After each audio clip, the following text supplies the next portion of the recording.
कश्मीर में ससुराल। अतुल, मैं थक गई हूँ इस काम काम काम वाली लाइफ से।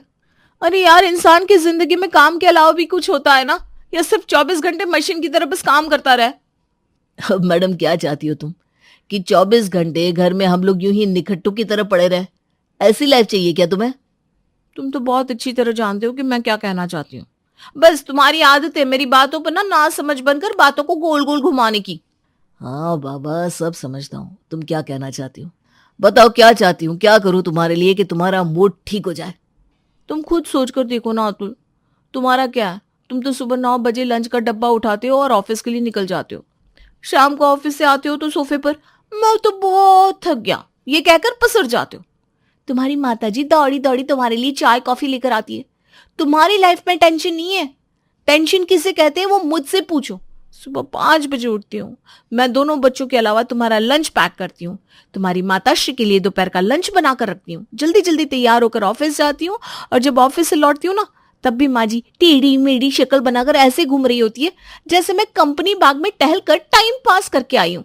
बेटा ऑफिस से आए तो थक जाता है, और बहू ऑफिस से आए तो उसको ऑफिस में काम ही क्या होता है। क्यों, ठीक है ना? अरे यार, तुम कहाँ की बात कहाँ ले जा रही हो? बात कहाँ से शुरू हुई थी, अब इसमें मम्मी कहाँ से बीच में आ गई? मुझे ऐसा लगता है तुम्हारी और मम्मी की ना सारी बातें घूम फिर कर एक दूसरे पर आकर ही खत्म होती है। जैसे तुम्हारी आदत है बिल्कुल सेम ऐसे ही मम्मी की आदत है। उनसे कोई भी बात कर लो, उनकी हर बात घूम फिर कर तुम्हारे ऊपर ही आ जाती है। देखा, मुझे पता था। ऐसा हो ही नहीं सकता कि मेरी पीठ पीछे तुम्हारी मम्मी मेरी बुराई ना करती हो। मुझे बस ये बता दो, अब क्या जान दे दूं मैं तुम्हारी माँ के लिए? सुबह से लेकर रात तक काम करती रहती हूँ। अब कहो तो अपने गर्दन काट कर तुम्हारी माता जी के सामने रख जाया करूं, तब तो संतोष हो जाएगा ना उन्हें। अरे यार मेघा, तुमने क्या लड़ाई करने की कोई डिग्री ली हुई है? बात बात पर भड़कने लगती हो तुम। मैंने कब कहा कि मम्मी तुम्हारी बुराई कर रही थी? अभी तो कहा ना तुमने, अब अपनी बातों से पलट रहे हो। अर्थ का अनर्थ कोई तुमसे करवा ले। मुझे ये बताओ तुम्हारी समस्या क्या है? इतनी सैलरी है तुम्हारी, एक नौकरानी रख लो। इतनी समस्या है काम से तो। नौकरानी तो मैं रख लूं, लेकिन तुम्हारी माताश्री को हजम हो जाएगा कि मैं 2 घड़ी चैन से बैठ जाऊं? सीने पर सांप नहीं लौटने लगेंगे उनके? देखा नहीं है तुमने, संडे के दिन अगर मैं आधा घंटा भी एक्स्ट्रा सो जाऊं तो उनको बेचैनी होने लगती है। दिन भर में 2-3 बार उनका बीपी बढ़ जाता है, सर में दर्द जैसे परमानेंट है। मैं ऑफिस से आऊं और उनके सर पर पट्टी ना हो, ऐसा तो कभी हो ही नहीं सकता। मेघा, सच बताऊं तो तुम्हारे जैसी पढ़ी लिखी लड़की से मैंने ये सोचकर शादी की थी कि तुम बाकी औरतों से थोड़ी अलग होगी।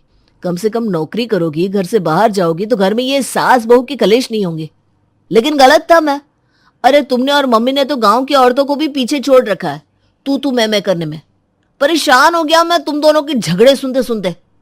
परेशान तो मैं भी हो गई हूं ना, मैं भी तो यही कह रही हूं। मैं ये 24 घंटे मशीनों की तरह काम करते करते परेशान हो गई हूं। मुझे एक ब्रेक चाहिए। अरे मशीन भी जब काम करते करते थक जाती ना, तो उसको लोग स्विच ऑफ कर देते, लेकिन घर की बहू को तो आप लोग पता नहीं समझते क्या हो। हम थकते नहीं है ना। मैंने सोच लिया, मुझे अब इस काम से ब्रेक चाहिए। तुम्हारी माताजी को अच्छा लगे या बुरा लगे, अब मैं किसी की कुछ नहीं सुनने वाली। अरे भाई मेरी जान छोड़ो, ले लो तुम ब्रेक। मैं कोई काम वाली ढूंढकर उससे काम करवा लूंगा। कम से कम रोज रोज के कलेश से छुटकारा तो मिलेगा। तुम्हें क्या लगता है मैं काम से ब्रेक लेने के लिए कह रही हूं? तो मैं क्या हाथ पर हाथ रखकर घर में बैठने वाली हूं? अरे पापा, मेरा मतलब है मुझे ऑफिस घर सबसे छुट्टी चाहिए। बस बहुत हो गया। चलो हम लोग ना कहीं ट्रिप पर चलते हैं। यहाँ की गर्मी, ट्रैफिक, काम की स्ट्रेस सबसे दूर, ठंडी ठंडी वादियों में। अच्छा, तो तुम्हें छुट्टियां मनाने के लिए जाना है। देखो इस समय तो मुझे ऑफिस में बहुत काम है।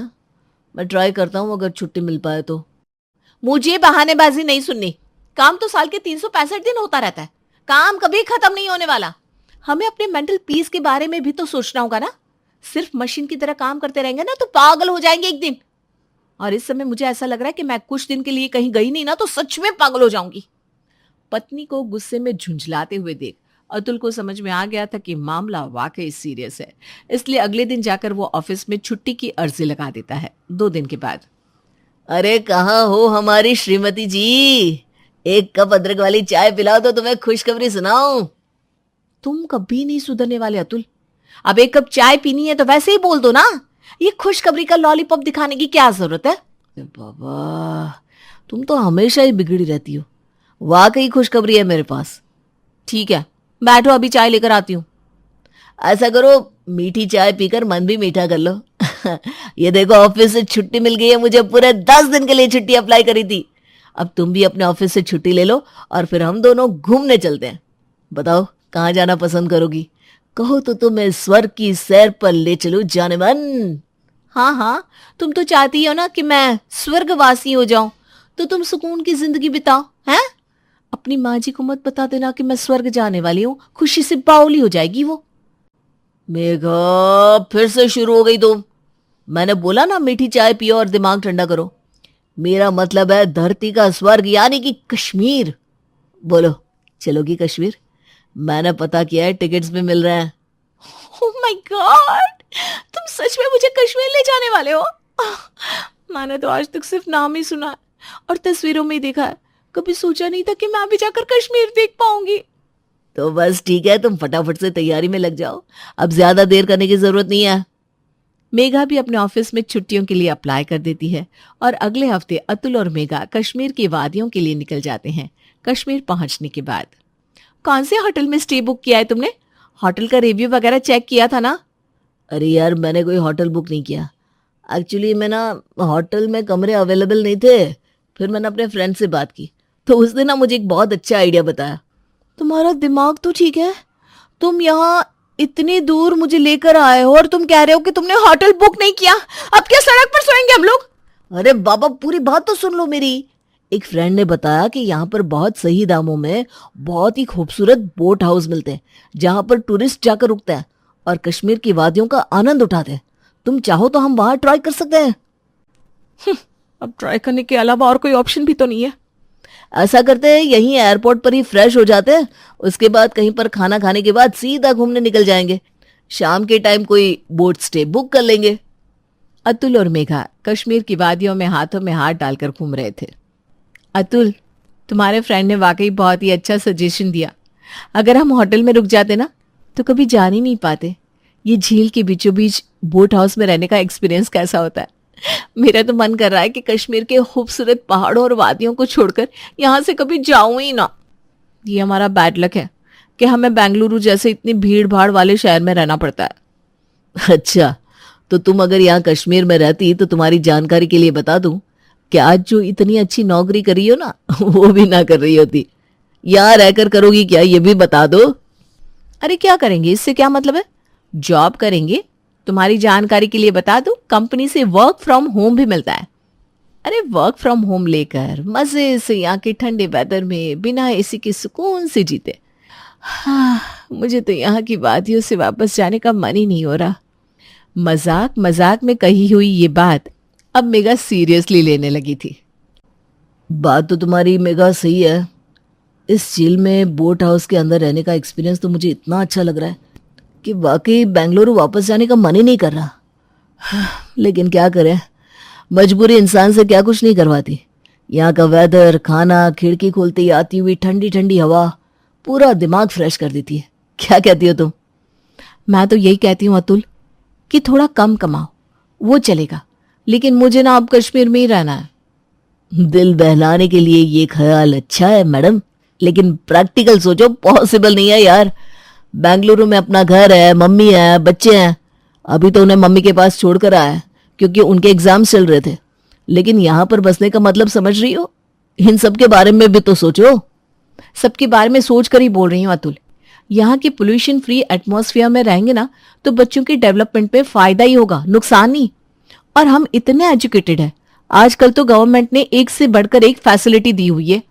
अब ये तुम पुराने जमाने वाली बात मत करो। और स्कूल कॉलेज कहाँ नहीं होते? उसके अलावा बच्चों की स्टडीज में मदद करने के लिए हम दोनों तो है ही। हमारी एजुकेशन कब काम आएगी? और रही बात माँ जी की, तो तुम सोचो ना, हम लोग 10 दिन के लिए यहाँ आए हैं, हमारा दिल यहीं का होकर रह गया। मम्मी जी आएंगी ना तो मैं यकीन से कह सकती हूँ वो दीवानी हो जाएंगी यहाँ की। तुम्हें पक्का यकीन है? अरे यकीन जैसी कोई बात ही नहीं है।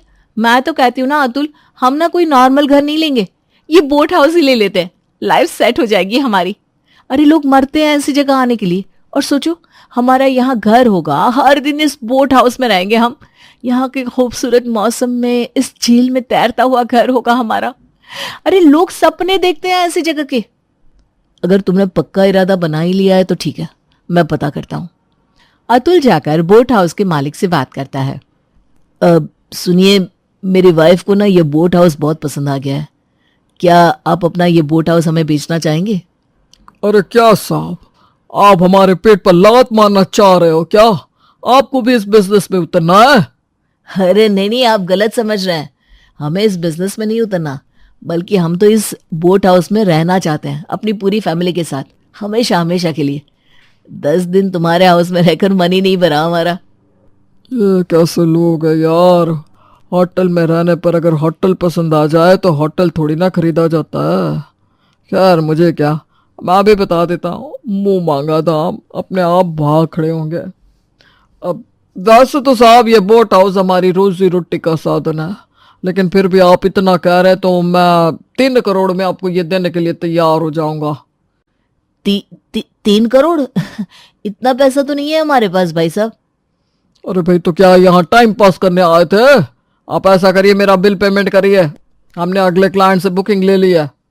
देख रही हो तुम, 3 करोड़ का है ये बोट हाउस, कहाँ से लाएंगे 3 करोड़ रुपए? देखो अतुल, अरेंज कर लेंगे ना। वैसे भी हमारा बेंगलुरु वाला फ्लैट भी कम से कम 1.5 करोड़ का तो बिक ही जाएगा। थोड़ा बैंक से लोन ले लेंगे और थोड़ा जो हमारे इधर उधर प्रॉपर्टीज है उन्हें सील कर देंगे। कुल मिलाकर सब मैनेज हो जाएगा ना यार। कुछ सोच कर ही तो इस जगह को स्वर्ग कहा जाता है। मरने के बाद इंसान को स्वर्ग मिलेगा, ये नर्क, ये कोई नहीं जानता। लेकिन अगर जीते जी यहाँ रहने का मौका हमें मिल रहा है तो फिर इससे अच्छी बात और क्या हो सकती है। और जल्द ही वो लोग बेंगलुरु से अपने नए बोट हाउस में शिफ्ट हो जाते हैं। शुरू शुरू में तो कश्मीर की हसीन वादियां और उस खूबसूरत से बोट हाउस को देखकर सभी लोग बहुत एक्साइटेड थे। लेकिन धीरे धीरे समय बीतने लगता है और उसी के साथ सबका एक्साइटमेंट कम होने लगता है। मम्मा, ये सर्दियाँ कब जाएगी? मैं थक गया हूँ इस ठंडी से। हर समय इतने सारे कपड़े पहनकर पैक होकर रहना पड़ता है। बोर हो गया हूँ मैं। ये स्वेटर और जैकेट नहीं पहननी। हमारा बेंगलुरु का वेदर कितना अच्छा था, ना ठंडी पड़ती थी ना गर्मी। चिंटू बिल्कुल ठीक कह रहा है मम्मी। शुरू शुरू में तो मुझे भी यहाँ पर बहुत मजा आ रहा था, लेकिन अब तो मैं भी बोर होने लगी हूँ। और सबसे बड़ी बात, हम दोनों पूरा दिन यही बोट में बैठे रहते हैं, खेलने के लिए भी नहीं जा सकते। और सबसे बड़ी बात, खेलने जाएंगे तो कहाँ जाएंगे? यहाँ पर तो कोई बच्चा भी नहीं है। बच्चे बिल्कुल ठीक कह रहे हैं। 2 पैसे का दिमाग नहीं लगाया तुम दोनों ने यहाँ पर शिफ्ट होने से पहले। उस समय तो तुम दोनों ऐसे भागे जा रहे थे जिसे पता नहीं तुमने 15 दिन के अंदर ये मकान नहीं खरीदा तो दुनिया में प्रलय आ जाएगी। अरे थोड़ा तो दिमाग लगाया होता ना। यहाँ कोई आस पड़ोस है ना कोई रिश्तेदार। अरे 2 घड़ी बतलाने के लिए कोई नजर नहीं आता। पहली बात तो पड़ोस में कुछ है ही नहीं, क्योंकि हम तो बोट में रहते हैं और जो अगल बगल थोड़ी दूरी पर बोट है तो भी उनमें सब टूरिस्ट है। उनसे क्या इंसान दोस्ती करेगा? बस पूरा दिन ऊपर ताला लगाकर इस बोट की खिड़की से बाहर झांकते रहो और हीटर से हाथ सेंकते रहो। मेरी भी अकल पर पत्थर पड़ गए थे जो मैं तुम दोनों की बात में आ गई और अपना इतना अच्छा खासा फ्लैट कौड़ियों के दाम पर बेचने को तैयार होगी। तुम दोनों मियाँ बीवी तो पूरा दिन लैपटॉप लेकर खटर पटर करते रहते हो। जिंदगी तो हम तीनों की खराब हो गई ना। माँ की बात भी गलत नहीं है। यहाँ आसपास में कोई ढंग का स्कूल भी नहीं है, जिसकी वजह से बच्चों को ओपन स्कूलिंग से पढ़ाई करनी पड़ रही है। वहाँ पर बच्चे हॉबी क्लासेस पे जाते थे, स्कूल जाते थे, कोचिंग जाते थे, अपने दोस्तों से मिलते थे। और अब पूरा दिन बेचारे घर में कैद होकर रह गए। मोबाइल में गेम खेलने के अलावा और कुछ काम नहीं बचा इनके पास। कहीं बुरी जगह नहीं लेकर आई हूं आप सबको। हिंदुस्तान की सबसे खूबसूरत जगह है कश्मीर। आप लोगों की ना आदत हो गई है हर चीज में कमियां निकालने की। आप लोगों को थैंक यू बोलना चाहिए मुझे। यहाँ के 5 दिन की ट्रिप के लिए ना लोग लाखों रुपया खर्च कर देते हैं। आप लोगों को सारी जिंदगी यहाँ रहने का मौका मिल रहा है, लेकिन कोई खुशी नहीं है। अतुल, राशन खत्म हो गया है, ऐसा करो घर के लिए थोड़ा राशन लेकर आओ, वरना फिर दिक्कत हो जाएगी। यहाँ आसपास कोई दुकान नहीं है। अरे यार, ये काम ना मुझे सबसे खराब लगता है। कितना दूर तो मुझे पैदल चलना पड़ेगा, तब जाकर मैं घर के लिए सामान ला पाऊंगा। और कोई चारा भी नहीं है। यहाँ पर ब्लिंकिट तो है नहीं, इसलिए सामान तो मुझे खुद ही जाकर लाना पड़ेगा। अतुल सामान लेने के लिए बाजार की ओर निकल जाता है तो वो देखता है कि पूरा बाजार बंद पड़ा हुआ है और हर तरफ आपाधापी का माहौल है। अतुल सड़क पर तेज कदमों से जा रहे एक आदमी से पूछता है। अरे भैया क्या बात हो गई, आज पूरा बाजार बंद क्यों है और सब लोग बड़ी जल्दी में नजर आ रहे हैं? आपको पता नहीं है क्या, आतंकवादियों ने हमला कर दिया है। सरकार की तरफ से आदेश है बाजार बंद करके अगले 3-4 दिनों तक सबको घरों के अंदर रहना है। आप भी जल्दी अपने घर पहुंच जाइए, इस तरह से घूमना ठीक नहीं है। आतंकवादियों का नाम सुनकर अतुल की सिट्टी पिट्टी गुम हो गई थी। वो तेज कदमों से घर की ओर लौट जाता है। राशन नहीं लाए क्या तुम, और इतने घबराए हुए क्यों? अरे चुप करो तुम, नाम मत लो राशन का। तुम्हें पता भी है बाहर क्या हुआ है? आतंकवादी हमला हो गया है कश्मीर में। गवर्नमेंट का इंस्ट्रक्शन है अगले 3-4 दिन तक इंटरनेट, टेलीफोन जैसी सारी सेवाएं बंद रहेगी, बाजार बंद रहेंगे और किसी को भी घर से बाहर निकलने पर भी पाबंदी है। क्या कहा, इंटरनेट भी बंद हो जाएगा? तो मैं वर्क फ्रॉम होम कैसे करूंगी? मेरी तो बहुत जरूरी मीटिंग है। कोई कुछ नहीं कर सकता। अब कश्मीर में रहना है ना तो यहाँ के हिसाब से ही रहना पड़ेगा। एक तो घर में राशन खत्म था, दूसरी ओर इंटरनेट बंद होने के कारण मोबाइल भी एक डब्बे की तरह नजर आ रहे थे। अगले 4-5 दिन डर के साए में अपने उस छोटे से बोट हाउस में कैद होकर बिताना उन सभी के लिए एक सजा से कम नहीं था। इस घटना के बाद तो जैसे मेघा के भी हौसले पस्त हो गए थे। तुम ठीक कहते हो अतुल, शायद हमने यहाँ आकर बहुत बड़ी गलती कर दी। कोई बात नहीं, मुझे समझ में आ गया है कि हमारे जैसे आउटसाइडर्स के लिए यहाँ पर सरवाइव करना बहुत ही मुश्किल है। तुम ऐसा करो, इस बोट हाउस को सेल कर दो, हम फिर से बेंगलुरु चलते हैं। मुझे समझ में आ गया है कि हर चमकती हुई चीज सोना नहीं होती और अपनी थाली में रखे हुए लड्डू को हमेशा छोटा नहीं समझना चाहिए।